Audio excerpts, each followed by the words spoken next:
ফিরছি Sunday suspense, কান টান উত্তেজনা।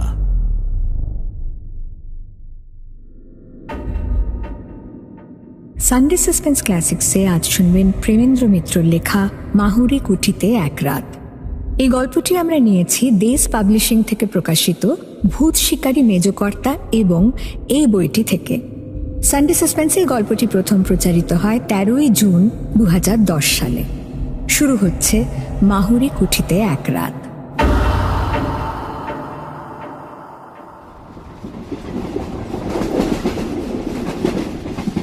ট্রেনে যেতে যেতে ব্যাপারটা যতই ভেবে দেখছিলাম ততই আরো অদ্ভুত লাগছিল। বাস্তব ঘটনা অবশ্য অনেক সময় কাল্পনিক গল্পের চেয়ে বিস্ময়কর হয় জানি, তবু যেন এই ব্যাপারটায় বিশ্বাস করতে কিছুতেই প্রবৃত্তি হচ্ছিল না। দুদিন আগেই বিমলের সঙ্গে আমার মেসের ঘরে প্রায় 1টা পর্যন্ত জেগে তুমুল তর্ক করেছি।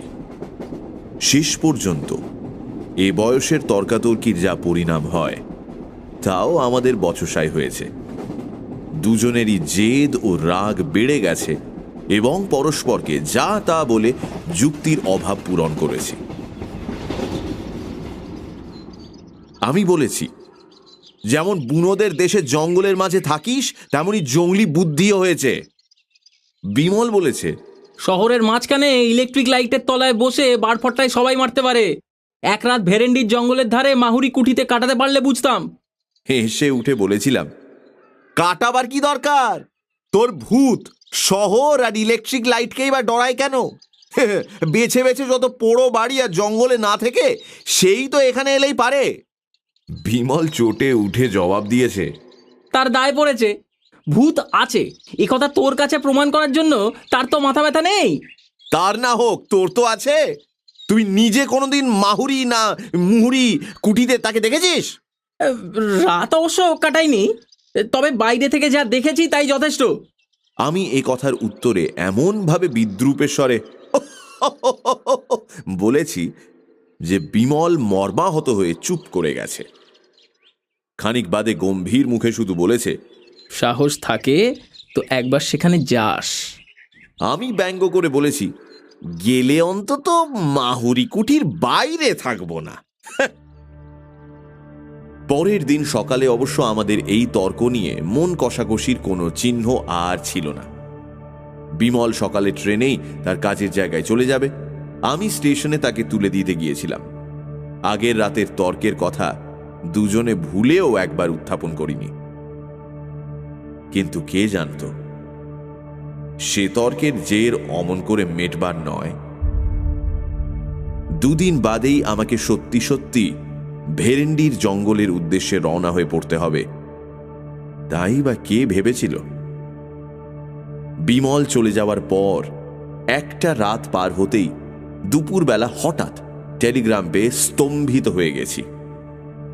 বিমল মরণাপন্ন, এখনই আমার যাওয়া দরকার। টেলিগ্রামের মর্ম এই। যাওয়া যে দরকার সে বিষয়ে কোনো সন্দেহ নেই, কিন্তু যাওয়া সোজা নয়। ছোটনাগপুরের একটা নগণ্য স্টেশনে নেমে মাইল 10-12 গেলে ভেরেন্ডির জঙ্গল পাওয়া যায়। এই জঙ্গলের মাঝখানে একটা পুরনো তামার খনিকে নতুন করে আবিষ্কার করে আজ 2 বছর বিমল সেখানে কাজ করছে। সেই নির্বান্ধব পুরীতে যে সমস্ত কুলিমজুর নিয়ে সে দিন কাটায়, সাংঘাতিকভাবে অসুস্থ হয়ে পড়লে তারা যে কোনো সাহায্যই করতে পারবে না এটা ভালো করেই বুঝতে পারছিলাম। টেলিগ্রাম পাওয়ার পরই বিকেলে রওনা হয়ে পড়েছি। ভেরেন্ডির জঙ্গলে বিমলের নিমন্ত্রণ এভাবে রক্ষা করতে যেতে হচ্ছে ভেবে সত্যিই অদ্ভুত লাগছিল, আর বিরক্তি লাগছিল যেতে এমন দেরি হওয়ায়। যে স্টেশনে নেমে ভেরেন্ডির জঙ্গলে যেতে হয় অত্যন্ত নিকৃষ্ট ধরনের প্যাসেঞ্জার ছাড়া আর সব গাড়ির কাছেই তা অস্পৃশ্য। তাই বাধ্য হয়ে প্যাসেঞ্জারে চাপলেও তার শামুকের মতো গতি ক্রমশই অসহ্য হয়ে উঠেছিল। এতক্ষণে কি যে বিপদ সেখানে হচ্ছে কে জানে।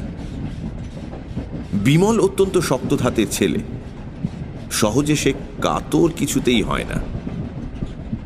সেই সুদূর জঙ্গলে একলা আজ সে 2 বছর যেভাবে বাস করে আসছে তা থেকে তার কাঠামোর পরিচয় পাওয়া যায়। সুতরাং অত্যন্ত বিপদে না পড়লে সে যে আমায় তার করত না এ বিষয়ে কোনো সন্দেহ নেই। কিন্তু এরকম গদাই লস্করি চালের গাড়িতে আমি সেখানে পৌঁছবই বা কখন, আর তাকে সাহায্যই বা করব কি?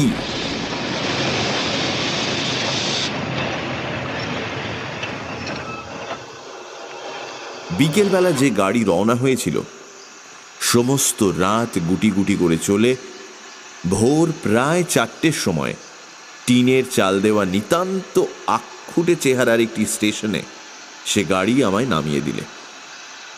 প্ল্যাটফর্ম বলতে কাঁকর ফেলা খানিকটা জায়গা, ট্রেনের সবকটা পাদানি বেয়ে সেখানে নামতে হয়। স্টেশন নয়, মনে হলো যেন জনহীন কোনো প্রান্তরে নেমেছি। শীতের রাত্রে ভোর 4টের সময় বেশ অন্ধকার থাকে, তার উপর গাঢ় কুয়াশায় স্টেশনের একটি মিটমিটে তেলের বাতি প্রায় অদৃশ্যই হয়ে গেছে। প্ল্যাটফর্মে জনমানব কেউ আছে বলে মনে হলো না। মিনিট খানেক থেমে গাড়িটা স্টেশন ছেড়ে চলে যেতেই তার নির্জনতা আরও যেন ভয়াবহ হয়ে উঠল। ট্রেনের আলোয় ও আওয়াজে নিজের নিঃসঙ্গতা এতক্ষণ এমন স্পষ্টভাবে বুঝতে পারিনি। কিন্তু এই স্টেশন থেকে বেরোতে তো হবে। ভেরেন্ডির জঙ্গলের রাস্তা এখান থেকে 10-12 মাইল দূর, এইটুকু মাত্র জানি। কোন দিকে যে যেতে হবে সে সম্বন্ধে কোনো ধারণাই নেই। জিজ্ঞাসাই বা করি কাকে? টিকিট চাইতেও তো কেউ আসে না। স্টেশনের অস্পষ্ট বাতিটার দিকে এবার এগিয়ে গেলাম। স্টেশনের ঘরে কোনো না কোনো লোক নিশ্চয়ই আছে। সত্যিই একেবারে আঁতকে উঠে দাঁড়িয়ে পড়লাম। মানুষ নয়, যেন বাঘের গলার আওয়াজ। পেছন ফিরে কুয়াশায় ঘোলাটে একটা নীল আলো ছাড়া কিন্তু কিছুই প্রথমটা দেখতে পেলাম না। নীল আলোটা আরো একটু কাছে এগিয়ে আসার পর বিশাল একটা বস্তার মতো জিনিস অস্পষ্টভাবে দেখা গেল। জিনিসটা বস্তা নয়, মানুষের মাথা। প্রকাণ্ড কমফর্টার ও তার উপর কম্বল জড়িয়ে অত বড় হয়েছে। সেই কম্বল ও কমফর্টারের সামান্য একটু ফাঁকের মধ্যে এবার প্রকাণ্ড একজোড়া গোঁফ ও দুটি জলজলে চোখ দেখা গেল। শরীরের অন্যান্য অংশ অন্ধকারে অস্পষ্ট। সত্যিই প্রথমটা কেমন যেন হতবুদ্ধি হয়ে গেছিলাম। সেই কম্বল জড়ানো মুখ থেকে গম্ভীর বাজখাঁই গলায় টিকস শুনেও যেন প্রথমে ব্যাপারটা ভালো করে বুঝতে পারিনি। আবার আওয়াজ এলো, টিকস কা। এবার ব্যস্ত সমস্ত হয়ে পকেট থেকে টিকিট বার করলাম এবং পর মুহূর্তে ভাল্লুকের মতো একটা মোটা লোমওয়ালা হাত হঠাৎ অন্ধকার থেকে যেন বেরিয়ে এসে আমার হাত থেকে সেটা কেড়ে নিলে মনে হলো। সাহস করে এবার জিজ্ঞাসা করলাম, ভেরেন্ডির জঙ্গলের রাস্তা কোন দিকে বলতে পারেন? নীল আলোটা দূরে সরে যেতে শুরু করেছিল ইতিমধ্যে। সেটা থামল এবং কুয়াশার ভেতর থেকে শোনা গেল সবিস্ময় প্রশ্ন, ভেরেন্ডির জঙ্গল, যেখানে তামার খনি আছে। নীল আলোটা আমার কাছে সরে এলো। কমফর্টার ও কম্বলের বস্তার তলা থেকে দুটি চোখ আমায় তীক্ষ্ণ সবিস্ময় দৃষ্টিতে লক্ষ্য করছে। বুঝতে পারছিলাম ব্যাপারটা কি। হঠাৎ উধার মত জানা শুনে চমকে উঠলাম এবং কিছু জিজ্ঞাসা করবার পূর্বেই বিমূঢ় হয়ে দেখলাম লোকটা চলে যাচ্ছে। পর মুহূর্তে নীল আলোটাই হঠাৎ বোধহয় নিভে গেল। অন্ধকারে অন্তত আর কিছু দেখা গেল না। কিন্তু আমার এখন প্ল্যাটফর্মে দাঁড়িয়ে থাকলে তো চলবে না। স্টেশনের সেই আলোটি লক্ষ্য করে আবার এগিয়ে গেলাম। সেই আলোর কাছেই বাইরে বেরোবার গেটটা পেয়ে তবু আশ্বস্ত হওয়া গেল। পাশেই স্টেশনের একটিমাত্র ঘর। ভেতর থেকে টেলিগ্রাফের টরেটক্কা আওয়াজ আসছে। গেট দিয়ে বেরোতে বেরোতে কৌতূহল ভরে একবার জানলা দিয়ে উঁকি মেরে সত্যি বিস্মিত হলাম। একটা কুলি বা চাপরাশিরও সেখানে দেখা নেই। বাইরেও কুয়াশাচ্ছন্ন অন্ধকার। শুধু একটা অস্পষ্ট পায়ে চলা পথের ধূসর ধোঁয়াটে রেখা কোনো রকমে চেনা যাচ্ছে। আপাতত আর কোনো পথ না দেখতে পেয়ে সেইটিকে অনুসরণ করাই যুক্তিসঙ্গত মনে হল। খানিক বাদেই অন্ধকার কেটে গেলে আর ভাবনার কিছুই থাকবে না। তখন কাউকে জিজ্ঞাসা করে নিলেই চলবে। কিন্তু আকাশ পরিষ্কার হওয়া সত্ত্বেও কাউকে জিজ্ঞাসা করবার সুবিধা কিছুই হলো না। এরকম নির্জন পথ কোথাও আছে বলে জানতাম না। চারিধারে বিশাল ঘন জঙ্গল, একেবারে নিস্তব্ধ। মানুষ দূরের কথা, এই ভোরের বেলা একটা পাখির আওয়াজও সেখানে শোনা যায় না। সৌভাগ্যের কথা, জঙ্গলের মধ্যে পায়ে চলার দু একটা রেখা ছাড়া এই পথ কোথাও দুভাগ হয়ে যায়নি। ঘণ্টা চারেক চলার পর পথ ক্রমশ উপরে উঠেছে বুঝতে পারলাম। জঙ্গলও সেখানে আরো নিবিড়। একটা চড়াই পার হয়েই দূরে একটা পাথুরের ঢিবির ধারে ছোট একটা বস্তির মতো দেখতে পাওয়া গেল। সে বস্তির পেছনে একটা বিশাল ভাঙা পোড়ো বাড়ি পাথুরে ঢিবির সঙ্গে পাল্লা দিয়ে জঙ্গলের উপর মাথা তুলেছে। কাছে গিয়ে যন্ত্রপাতি ইত্যাদির চিহ্ন পেয়ে বুঝলাম সেইটাই খনি।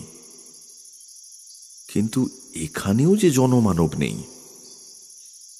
খোলার চালের ঘরগুলির অধিকাংশই সকালবেলাও বন্ধ। টালিতে ছাওয়া বাংলো প্যাটার্নের একটি বাড়ি তার মধ্যে দেখতে পেয়ে সেইটাই বিমলের থাকবার জায়গা হবে মনে করে দরজায় গিয়ে কড়া নাড়লাম। কোনো সাড়া শব্দ নেই। দরজায় মৃদু একটা ধাক্কা দিতেই সেটা খুলে গেল। সামনেই বসবার ঘর, কয়েকটা বেতের চেয়ার ও একটা টেবিল পাতা। পেছন দিকে ভেতরের দিকের দরজায় পর্দা ঝুলছে। এ ঘরেও কেউ নেই। পর্দাটা সরিয়ে ভেতরে ঢুকতে যাচ্ছি এমন সময় পেছনে পায়ের আওয়াজ শুনে চমকে পেছন ফিরে তাকালাম। চমকে উঠবার কথা বটে।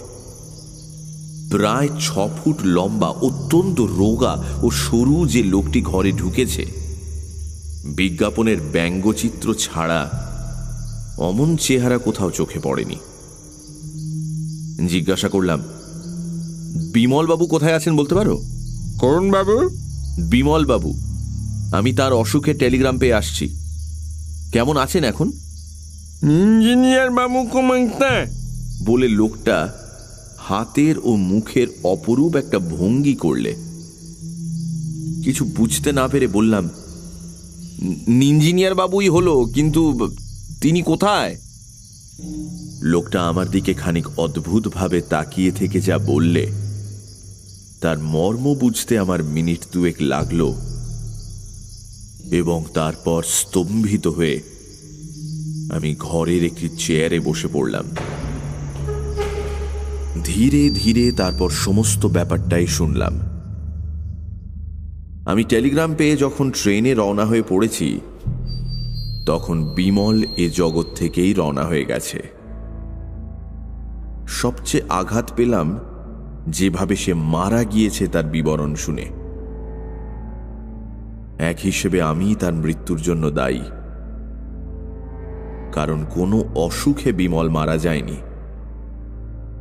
তার মৃত্যু অত্যন্ত রহস্যজনক। কলকাতা থেকে ফিরে এসে বিমল বোধহয় আমার বিদ্রূপ স্মরণ করেই জেদের বসে মাহুরি কুঠিতে সমস্ত রাত একলা কাটায়। তার সঙ্গে যারা কাজ করে তারা সকলেই মানা করেছিল, কিন্তু সে শোনেনি। শেষ রাত্রে অদ্ভুত একটা গোঙানি শুনে তার বেয়ারা রামদিন ঘর থেকে বেরিয়ে এসে বাইরের মাঠে বিমলকে অচৈতন্য অবস্থায় পড়ে থাকতে দেখে। ধরাধরি করে তাকে ভিতরে তুলে আনার পর দেখা যায় তার মাথায় গভীর আঘাতের চিহ্ন, গায়েও নানা জায়গায় দাগ আছে। সে নিজেই পড়ে যাক বা কেউ তাকে ফেলে দিয়ে থাকুক, কোনো উঁচু জায়গা থেকে পড়ার দরুন যে তার মাথায় দারুণ চোট লেগেছে এ বিষয়ে কোনো সন্দেহ ছিল না। অনেক সেবা শুশ্রূষার পর সকালের দিকে আধ ঘণ্টাটাক তার জ্ঞান হয়েছিল। সেই সময় সে আমায় টেলিগ্রাম করতে বলে,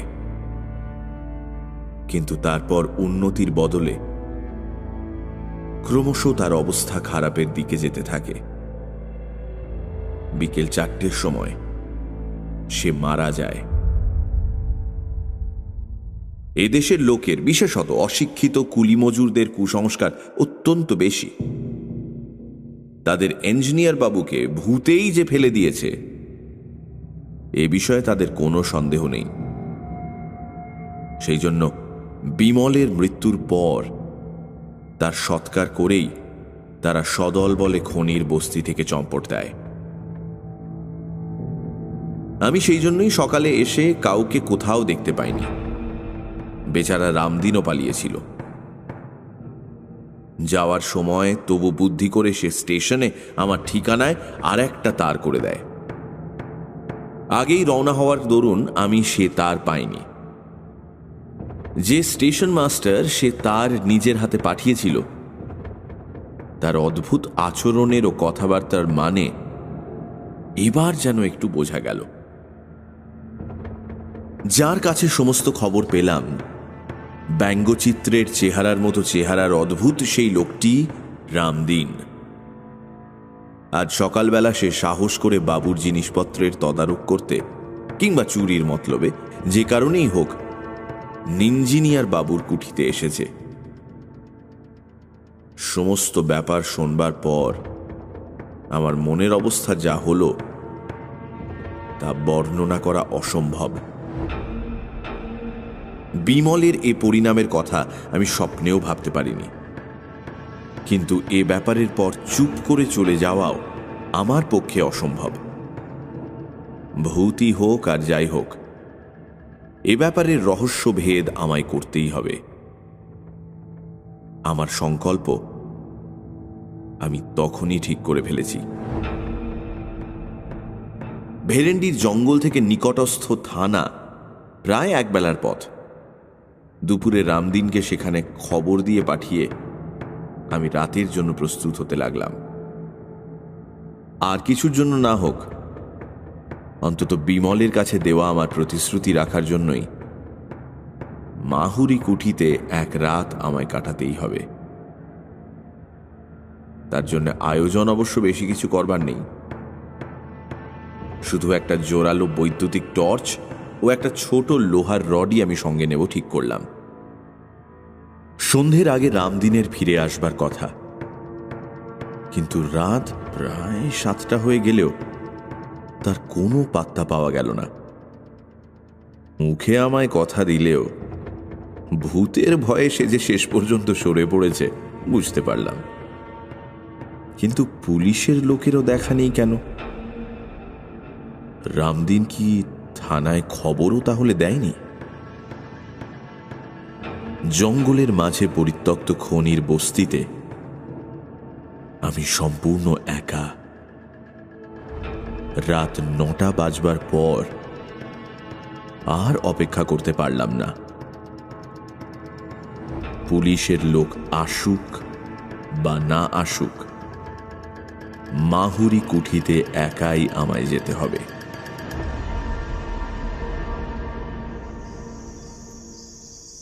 বিমলের বাংলো থেকে মাহুরি কুঠি বেশি দূর নয়। দিনের বেলা বাড়িটিকে ভালো করে লক্ষ্য করে দেখেছি। প্রকাণ্ড দোতলা 2 মহলা কুঠি।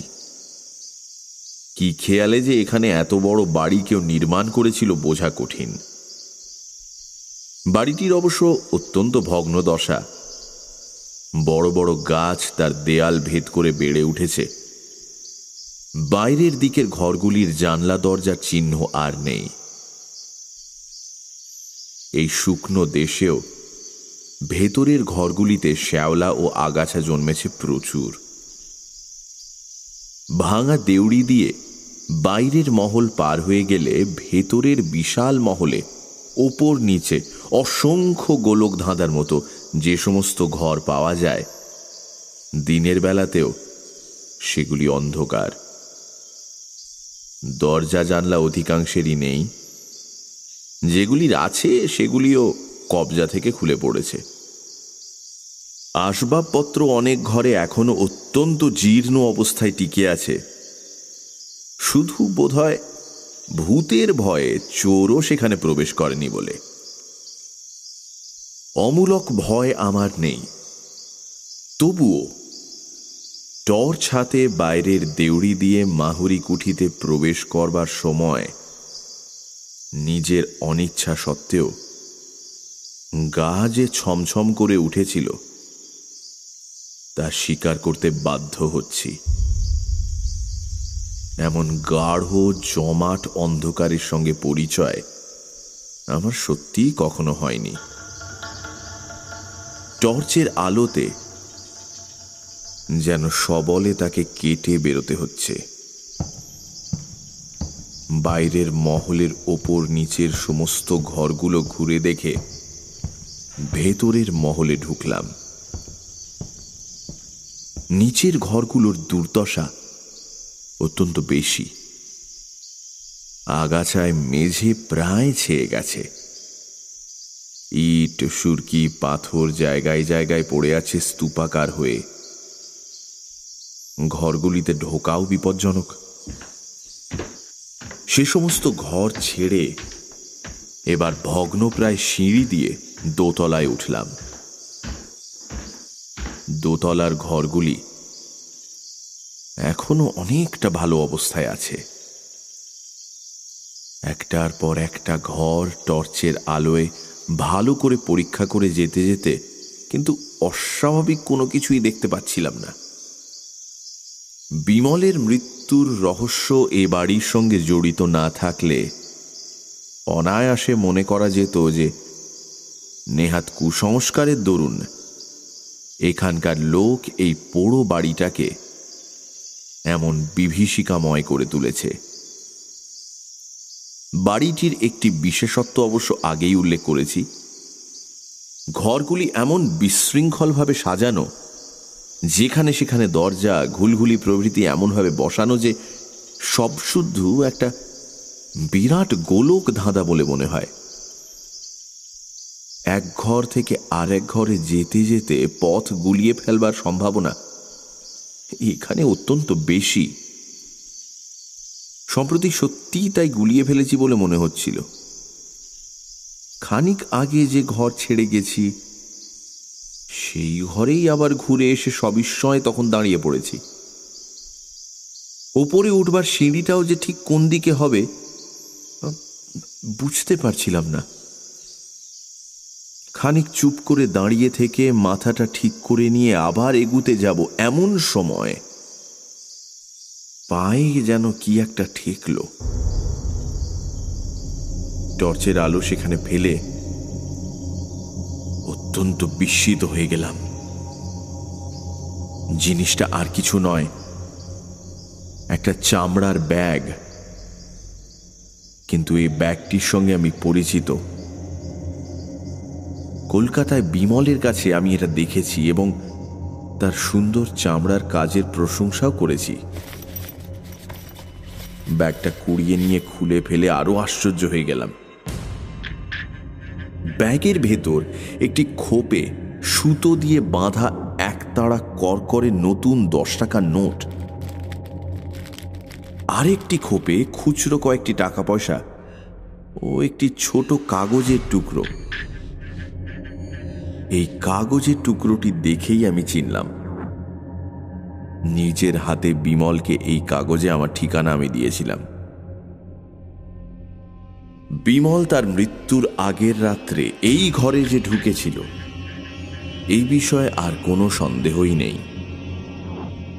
কিন্তু এই ব্যাগ তার পকেট থেকে পড়লই বা কি করে? আর কোনো শত্রুর হাতে যদি তার প্রাণ গিয়ে থাকে তাহলে তারা এই ব্যাগ ছোঁয়নি বা কেন? টর্চের আলোয় ঘরটা এবার আমি খুব ভালো করে তন্ন তন্ন করে দেখলাম। ঘরটি আকারে বেশ বড়, অন্যান্য ঘরের চেয়ে আসবাবপত্র একটু বেশি। দুটি ভাঙা তক্তপোষ, একটা পা ভাঙা টেবিল, দেয়ালে লাগানো একটা কাঠের উইয়ে খাওয়া বড় আলমারি ছাড়া খুচরো আরো অনেক জিনিস ঘরময় ছড়ানো। কিন্তু বিমলের আর কোনো চিহ্ন সেখানে পেলাম না। এমনকি কাল যে সে এখানে ছিল তারও কোনো পরিচয় নেই।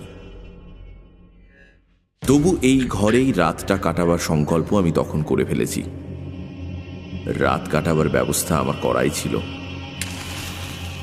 পকেট থেকে মোমবাতি বার করে ভাঙা একটা তক্তপোষের ওপর রেখে জেলে ফেললাম। টর্চের আলো তো সারা রাত জ্বালা যায় না। বাতিটা জেলে তক্তপোষের ওপর বসতে গিয়ে কিন্তু উঠে পড়তে হলো। পাশের ঘরে হঠাৎ হুড়মুড় করে কি একটা ভারী জিনিস পড়ে যাওয়ার শব্দ। এতক্ষণ এই পোড়ো বাড়িতে এই ধরনের কোনো শব্দ কিন্তু শুনিনি। টর্চটা তুলে নিয়ে পাশের ঘরে গিয়ে কিন্তু প্রথমটা একেবারে বিমূঢ় হয়ে গেলাম। হুড়মুড় করে পড়বার মতো কোনো জিনিস সেখানে নেই, অথচ আমি স্পষ্ট সে শব্দ শুনেছি। হতভম্ব হয়ে খানিক দাঁড়িয়ে থেকে আবার আগের ঘরে ফিরলাম। বাতিটা কেমন করে ইতিমধ্যে নিভে গেছে কে জানে।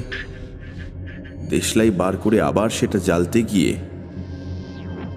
আর জ্বালা হলো না। বাইরের বারান্দায় চটি পায়ে দিয়ে ফট ফট করে চলার স্পষ্ট শব্দ। ঝড়ের মতো এবার ঘর থেকে বেরিয়ে পড়লাম। টর্চ ফেলবার আগেই কিন্তু শব্দটা গেছে থেমে। টর্চ ফেলে অবাক হয়ে দেখলাম সত্যি দুটো মানধাতার আমলের শুকনো চিমড়ে ছেঁড়া বেহারি চটি সেখানে পড়ে রয়েছে। না, ভয় তখনও আমি পাইনি, বরং কোনো দুষ্টু লোকের কারসাজি যে এর ভেতর আছে সেই সন্দেহই আমার তখন দৃঢ় হয়েছে। সে কারসাজির সমুচিত শাস্তি দিতে হবে। চটি দুটো হাতে করে তুলে নিয়ে আবার ঘরে ফিরলাম এবং বাতি জেলে গ্যাঁট হয়ে ভাঙা তক্তপোষের ওপর বসলাম ঘটনার পরিণতি দেখবার জন্য। ভুতুড়ে চটি যদি হয় তো আমার চোখের সামনেই চলুক দেখি।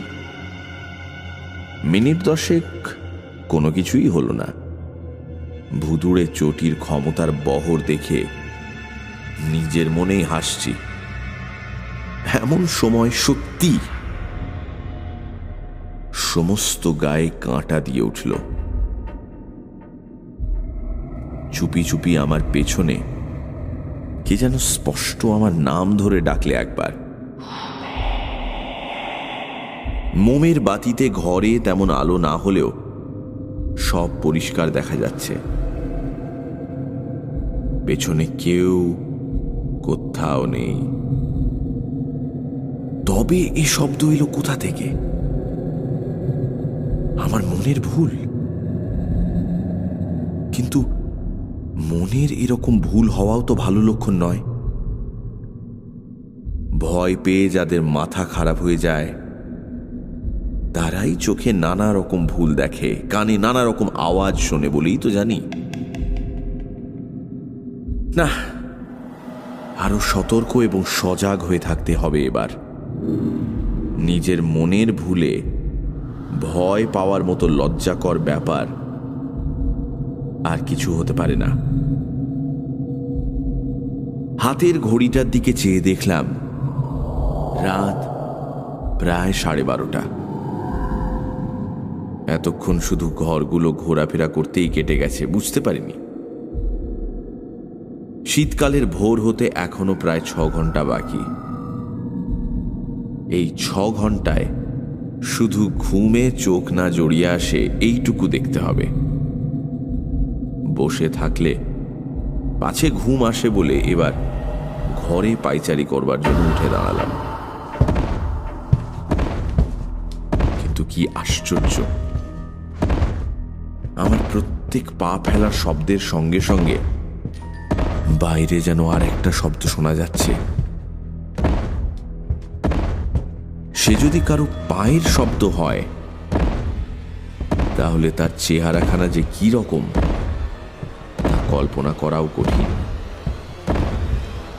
বারান্দায় একটা হাতি হাঁটলেও বোধহয় অমন শব্দ হতো না। পায়চারি করতে করতে ইচ্ছে করে একবার থমকে দাঁড়ালাম। বাইরের শব্দ গেল থেমে। আবার চলতে শুরু করার সঙ্গে সঙ্গেই সে শব্দ শোনা গেল। এবার বাইরে ব্যাপারটা দেখতে যেতেই হলো।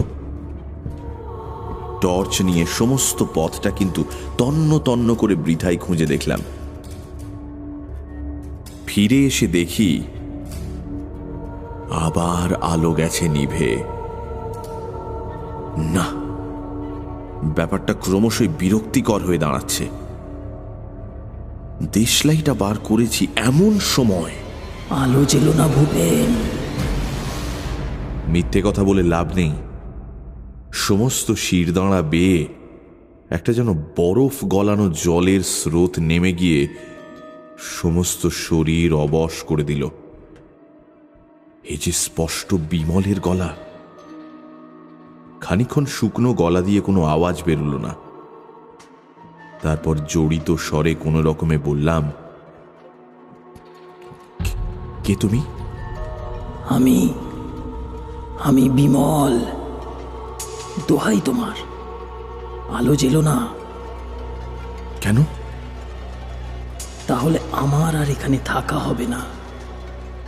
তোমাকে দুটো কথা বলে যেতে চাই, তাও বলে যেতে পারবো না। তুমি ভয় পেয়েছো ভূপেন? ধরা গলায় ঢোক গিলে বললাম, না। তাহলে টর্চ না জেলে এগিয়ে এসে এই তক্তপোষটায় বসো। আমি হাতড়ে হাতড়ে তক্তপোষটায় এসে বসলাম। অন্ধকারে আবার শোনা গেল, তুমি আসাতে কি খুশি যে হয়েছি বলতে পারি না। কথাটা শুনে নিজে যথেষ্ট খুশি না হলেও বললাম, তাই নাকি? হ্যাঁ, তুমি না এলে আমায় এখানে কত কাল বন্দি হয়ে থাকতে হতো কে জানে। কেন? দুটো দরকারি কথা না বলে আমি পৃথিবী ছেড়ে যেতে পারছিলাম না। পৃথিবী ছেড়ে কোথায়? খানিকক্ষণ কোনো উত্তর পাওয়া গেল না। আবার জিজ্ঞাসা করলাম, কোথায় বললে না? সে কথা জানতে চেও না, তোমাদের জানবার অধিকার নেই। ও, কিন্তু তুমি কি বরাবর এখানে আছো? বরাবর। যতক্ষণ তুমি এসেছো তোমার পাশে পাশে ঘুরে বেরিয়েছি। এখন একটু তোমার পাশে বসবো। তাড়াতাড়ি বললাম, না না, কি দরকার। কিন্তু ওসব শব্দ টব্দ কি তুমি করছিলে? আমি? না না, আমি নয়, ওরা সব করেছে। সভয়ে সবিস্ময়ে বললাম, ওরা? হ্যাঁ, ওরাও আছে। ওরা ওই রকম করতে ভালোবাসে, আমার কিন্তু ভালো লাগে না। তবে থামলে কেন? তবে তবে অনেকদিন পৃথিবীতে থাকতে হলে বিরক্তি আসে, তখন ওইসব বদখেয়াল হয়। তো ওরা কি অনেক দিন আছে? অনেক দিন। যোধমল তো মানসিংহের সঙ্গে মনসবদার হয়ে এসেছিল, আর দেবদত্ত অশোকের সময়ের। এতদিন ওরা কেন এখানে আছে? কি করবে, মায়ার বন্ধন। যোধমল এখানকার এক রাজকোষ লুট করবার সময় দামি একটা মতির মালা পেয়ে এক জায়গায় লুকিয়ে রেখেছিল। সেই লুকোনো জায়গার কথা কাউকে জানাবার আগেই তলোয়ারের খোঁচায় মারা যায় বলে বেচারার আজও মুক্তি হলো না। একটু উৎসুকভাবে বললাম, কাউকে জানালেই তো পারে। যাকে তাকে জানালে তো হবে না। ওর বংশধর, আত্মীয় স্বজন, অন্তত দেশের লোক না হলে জানাবার উপায় নেই। অর্থাৎ মারোয়ারি চাই?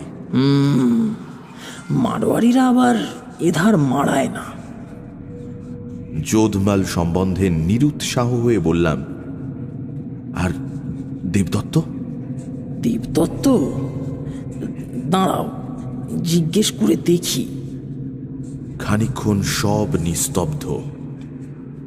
তারপর শোনা গেল,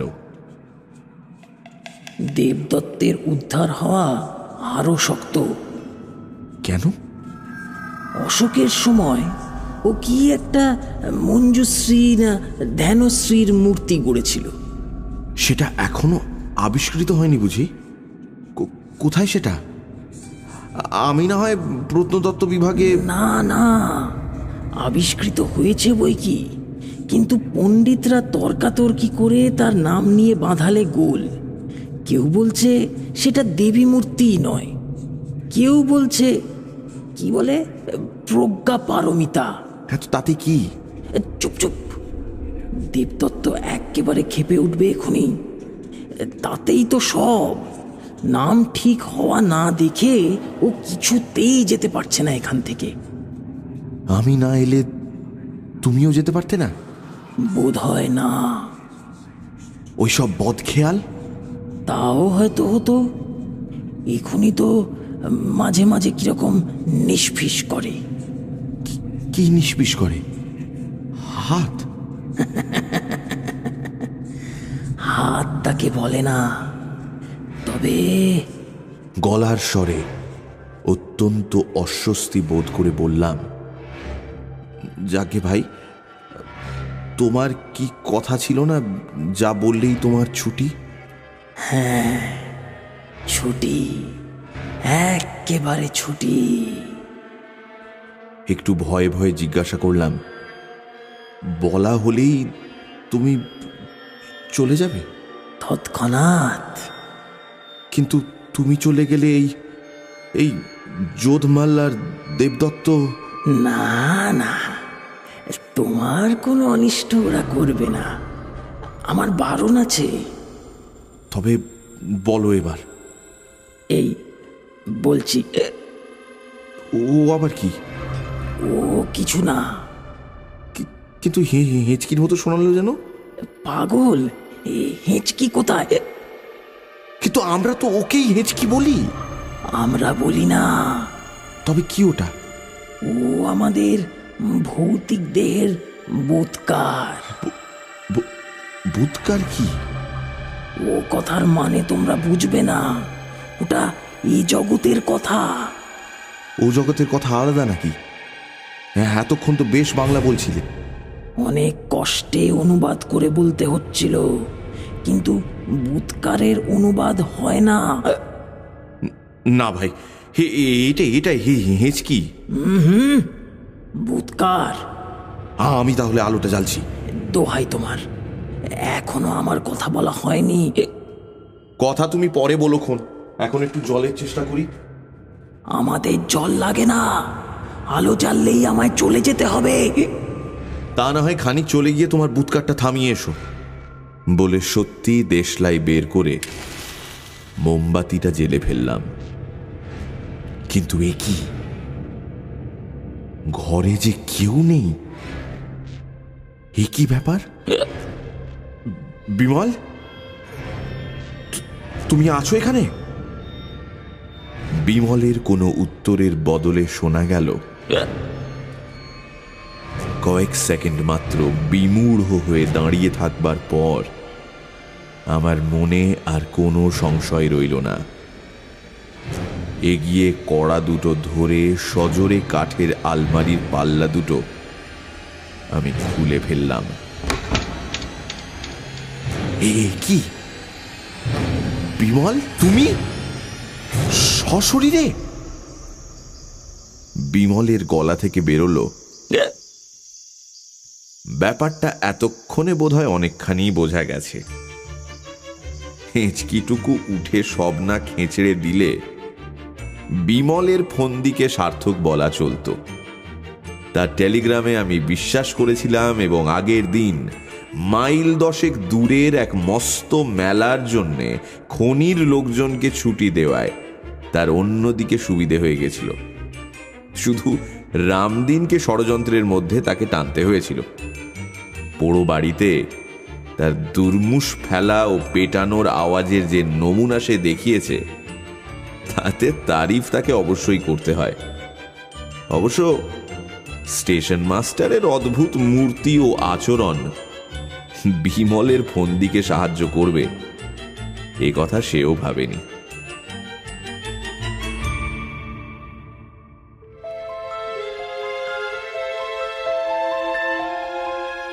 সানডে সাসপেন্স ক্লাসিক্সে আজ শুনলেন প্রেমেন্দ্র মিত্রর লেখা মাহুরি কুঠিতে এক রাত। কল্পপাঠে মীর, নীল। শব্দগ্রহণ, ধ্বনি পরিকল্পনা ও আবহ সঙ্গীতে রিচার্ড। প্রচার অলঙ্করণ দীপঙ্কর দেবনাথ। সমগ্র পরিকল্পনা ও পরিচালনায় ইন্দ্রাণী।